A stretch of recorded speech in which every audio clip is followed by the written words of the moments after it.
Hi everyone. तो एक बार फिर से स्वागत है आप लोग का NCERT line by line MCQ series में। आज हम लोग cell the unit of life का पार्ट 3 डिस्कस करने वाले हैं। तो चलिए बिना किसी देरी की वीडियो को स्टार्ट करते हैं। मेक श्योर आप लोगों ने चैनल को सब्सक्राइब कर लिया होगा।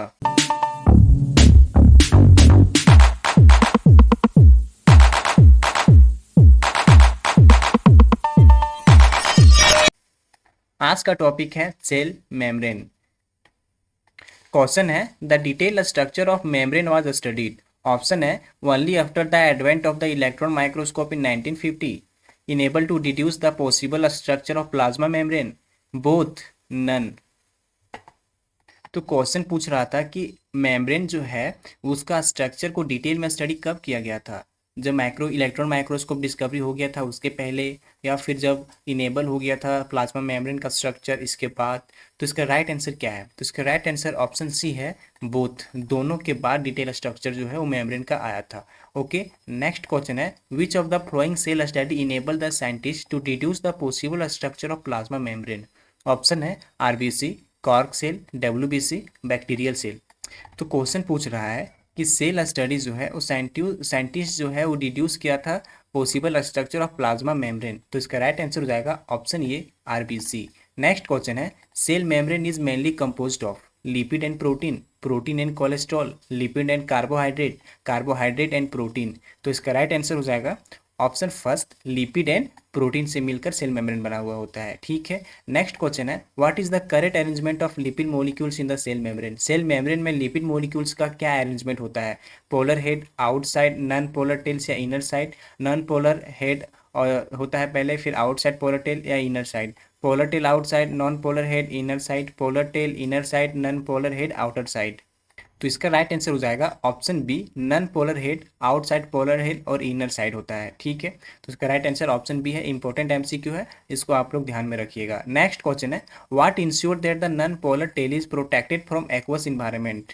ऑप्शन है polar head, outside non polar tails, फिर inner side, non polar head, outside polar tail, inner side, polar tail outside polar head inner side, polar tail inner side non polar head outer side. तो इसका right answer हो जाएगा option first, polar head, फिर outside non polar tails और फिर inner side. इस question में पूछ रहा था कि नन पोलर टेल जो होता है वो एक्वस इन्वायरमेंट में कैसे प्रोटेक्टेड होता है, किधर से किधर। ठीक है, तो इसका राइट आंसर ऑप्शन फर्स्ट है। नेक्स्ट क्वेश्चन है the constituent of cell membrane are. Option है फॉस्फोलिपिड, कार्बोहाइड्रेट, प्रोटीन्स, कोलेस्ट्रॉल और फॉस्फोप्रोटीन। तो क्वेश्चन पूछ रहा है कि सेल मेम्ब्रेन का कॉन्स्टिट्यूएंट क्या क्या होता है। तो फॉस्फोलिपिड होता है, कार्बोहाइड्रेट भी होता है, प्रोटीन्स भी होता है और कोलेस्ट्रॉल भी होता है। बट फॉस्फोप्रोटीन जो होता है वो सेल मेम्ब्रेन का कॉन्स्टिट्यूएंट नहीं होता है। तो इसका राइट आंसर ऑप्शन डी हो जाएगा, only first, second, third and fourth. Next question है which of the following study relevant the cell membrane also contains protein and carbohydrate. Option है electron microscopic study, phase contrast microscopic study, biochemical investigation study, cobalt chloride paper test study. तो इसमें questions पूछ रहा है कि cell membrane और उसके contents protein और कार्बोहाइड्रेट के बारे में स्टडी जो हम लोग करते हैं वो किससे रिलीवेंट है।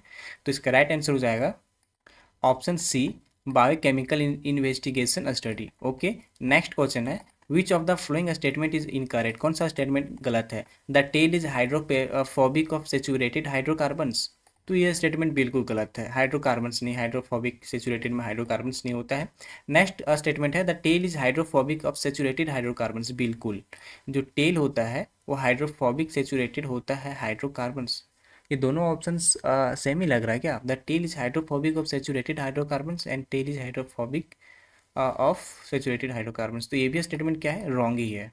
नेक्स्ट स्टेटमेंट है the tail is hydrophobic of unsaturated hydrocarbons. तो ये स्टेटमेंट बिल्कुल राइट है, the tail is hydrophobic of unsaturated hydrocarbons. ये भी स्टेटमेंट सही है। इट मीन्स ऑप्शन ए और ऑप्शन बी जो है ये दोनों इनकरेक्ट है। तो इसका राइट आंसर ऑप्शन फर्स्ट भी हो सकता है, ऑप्शन सेकेंड भी है। ठीक है, नेक्स्ट फिर स्टेटमेंट वाइज क्वेश्चन है which of the following statement is incorrect. फिर से बताना है कि आप लोग को इनमें से कौन सा स्टेटमेंट इनकरेक्ट है। फर्स्ट ऑप्शन है the ratio of proteins and lipid varies considerably in different cell.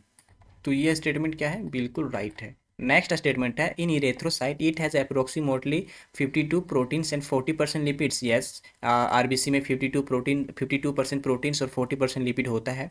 One the basis of each of extensions membranous proteins are of extrinsic and intrinsic type. Yes, NCERT line है और ये बिल्कुल भी सही है। तो इसका राइट आंसर क्या हो जाएगा? Option first, the ratio of proteins and lipid varies considerably in different side. ये स्टेटमेंट क्या है? बिल्कुल रॉन्ग है, मिस्टेकली ये ठीक हो गया था बट ये रॉन्ग स्टेटमेंट है। ओके, तो इसका राइट आंसर ऑप्शन फर्स्ट है। नेक्स्ट क्वेश्चन हम लोग देखते हैं the improve model of the structure of cell membrane was proposed bye.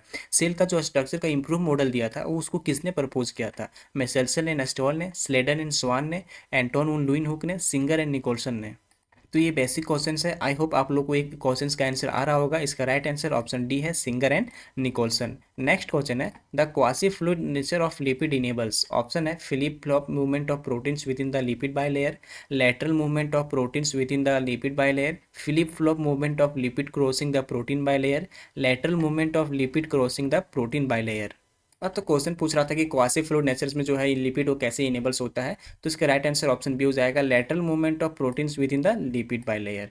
यार इसका राइट आंसर है। नेक्स्ट क्वेश्चन है one of the most important function of the plasma membrane is. Plasma membrane का most important function क्या है? Transport of molecules across it, flip flop movement, या secretion, या फिर सेल इनलार्जमेंट। तो इसका राइट आंसर हो जाएगा option first, transport of molecules across it, we know. Next question है what ability explain the fluidity of cell membrane. Cell membrane का जो फ्लूडिटी होता है उसका एक्सप्लेन करना है, उसका क्या एबिलिटी, कैसा एबिलिटी होता है? Quasi fluid nature of cell membrane होता है, लेटरल मूवमेंट ऑफ प्रोटीन्स करता है, cell growth, formation of intercellular junction, secretion, endocytosis, cell divisions, या फिर all of the above.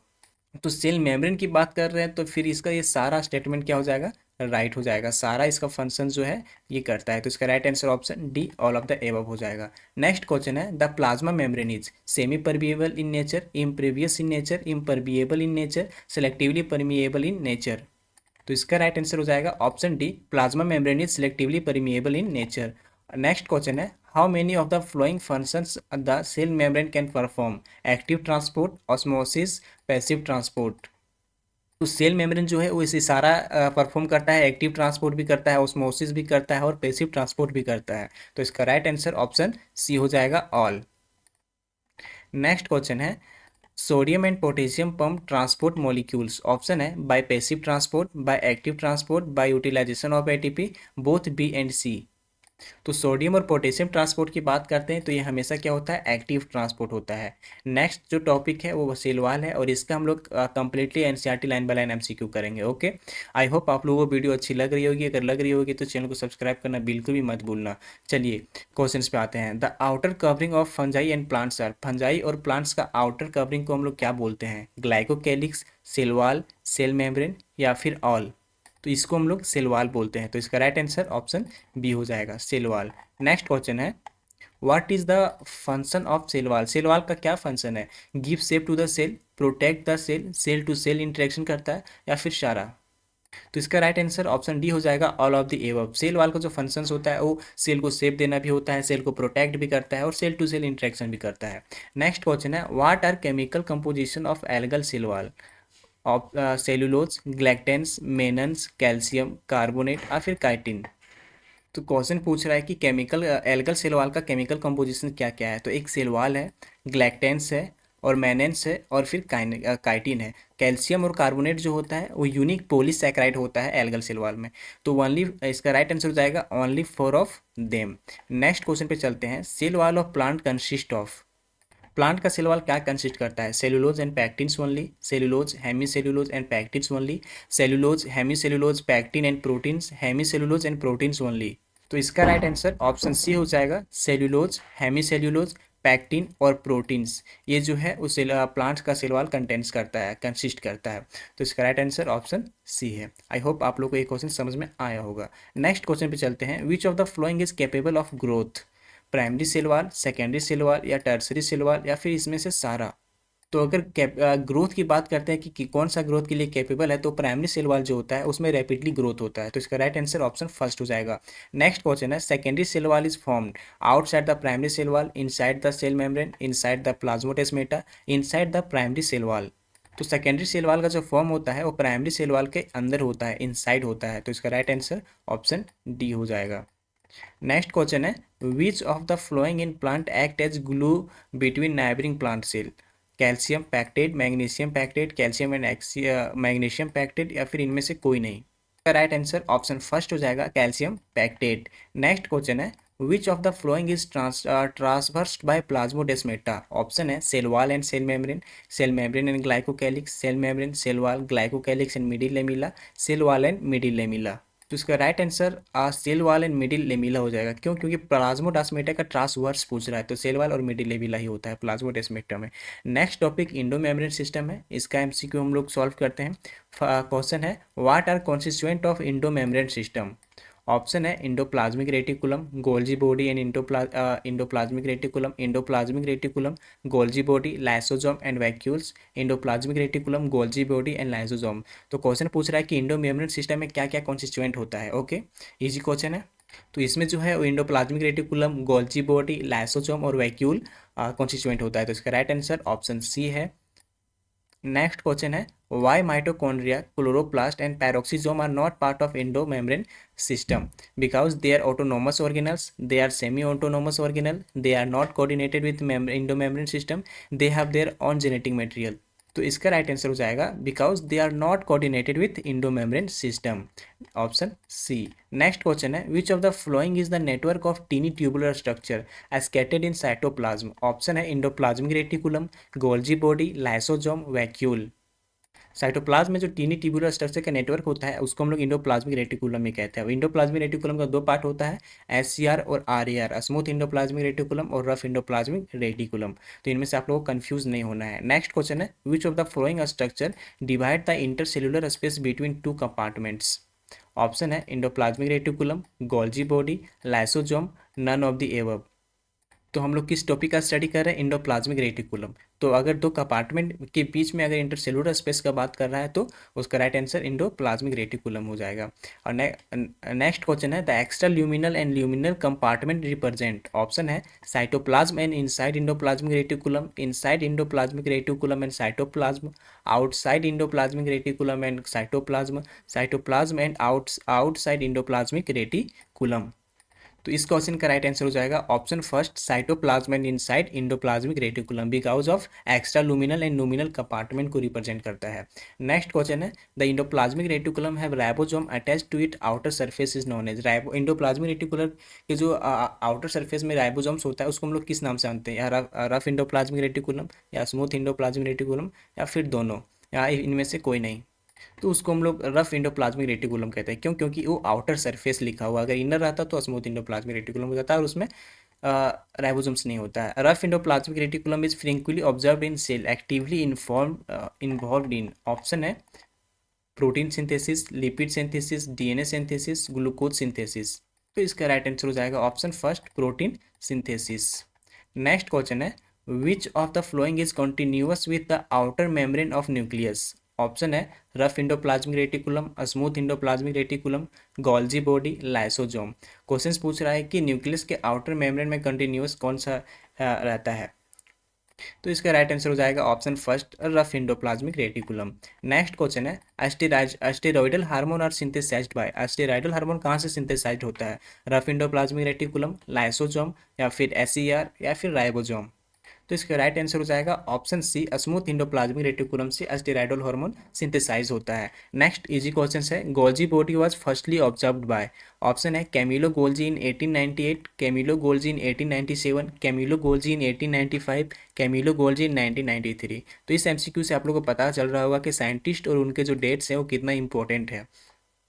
Golgi body जो सबसे पहले एब्जॉर्ब किया था वो कैमिलो गोल्जी ने, और वो 1898 में किया था। तो इसका राइट आंसर ऑप्शन फर्स्ट हो जाएगा। नेक्स्ट क्वेश्चन है, Golgi body is reticular structure, densely stained structure, made up of cisternae, tubules in vesicle और कंसिस्टेंसी सिस्टर्नी?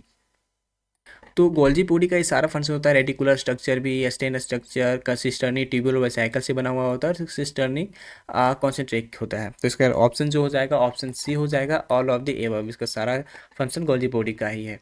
नेक्स्ट क्वेश्चन है, what is the diameter of cisternae of Golgi body. Golgi body का क्या size है?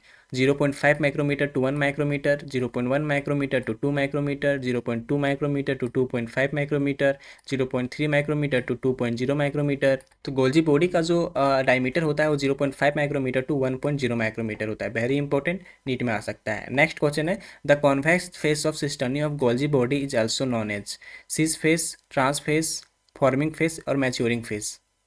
Questions क्या पूछ रहा है? Cisternae Golgi body को, कॉन्वेक्स फेस को हम लोग क्या किस नाम से जानते हैं? तो उसको हम लोग सिस फेस और फॉर्मिंग फेस के नाम से जानते हैं। एनसीईआरटी लाइन है, एनसीईआरटी एमसीक्यू ही कर रहे हैं, तो एनसीईआरटी लाइन कितना इंपॉर्टेंट है ये आप लोगों को पता चल रहा होगा। तो इसका राइट आंसर ऑप्शन फर्स्ट है, फर्स्ट एंड सेकेंड। तो एनसीईआरटी को सिर्फ रीड करना पढ़ना इंपॉर्टेंट नहीं है, उसके लाइन बाय लाइन एमसीक्यू करना भी इंपॉर्टेंट है। ये बहुत एक्सपीरियंस को पता नहीं चलता है, और जब पता चलता है तब तक बहुत लेट हो जाता है। आप लोग को शुरू से उसका NCERT line by line MCQ solve करना ही करना है, ताकि आप लोग को एनसीईआरटी पे एकदम कमांड हो जाए। नेक्स्ट क्वेश्चन है, which of the following statement is correct. Statement है, cis and trans face are same but interconnected. Next statement है, cis and trans face different and not interconnected. Cisternae is 0.1 to 2 micrometer in diameter, या फिर इनमें से कोई नहीं। तो question पूछ रहा है कि कौन सा स्टेटमेंट सही है। तो सीस एंड ट्रांस फेस जो होता है वो इंटरकनेक्टेड नहीं होता है। नेक्स्ट क्वेश्चन जो है, सॉरी, ये जो cis and trans face different and not interconnected, बिल्कुल राइट, यह स्टेटमेंट बिल्कुल राइट है। सिस्टर्नी का साइज हम लोग अभी देखें कि 0.5 to 1 माइक्रोमीटर था, तो ये गलत है, ये गलत है। तो इसका राइट आंसर ऑप्शन बी हो जाएगा, cis and trans face different and not interconnected. Next question है, Golgi body principally perform the function of secretion, packaging of materials, both.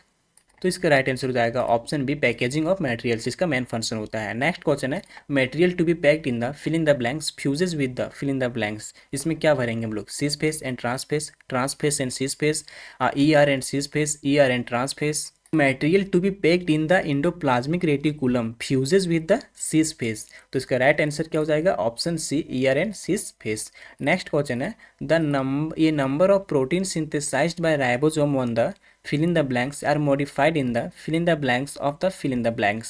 इस पे हम लोग क्या भरेंगे? E R Golgi body cisternae, Golgi body cisternae E R, cisternae R E Golgi body, E R cisternae Golgi body. Question क्या है कि number of protein synthesized by ribosomes on the endoplasmic reticulum are modified in the cisternae of the Golgi body. तो इसका right answer option D हो जाएगा, ER cisternae and Golgi body. Next question है, the vesicular structure formed by the process of packaging in Golgi apparatus is. Option है vacuole, endoplasmic reticulum, lysosome, या फिर all. तो इसका राइट आंसर हो जाएगा option C, lysosome. Next question है, the isolated lysosomal vesicle have been found to be rich in lipase, protease, या carbohydrate.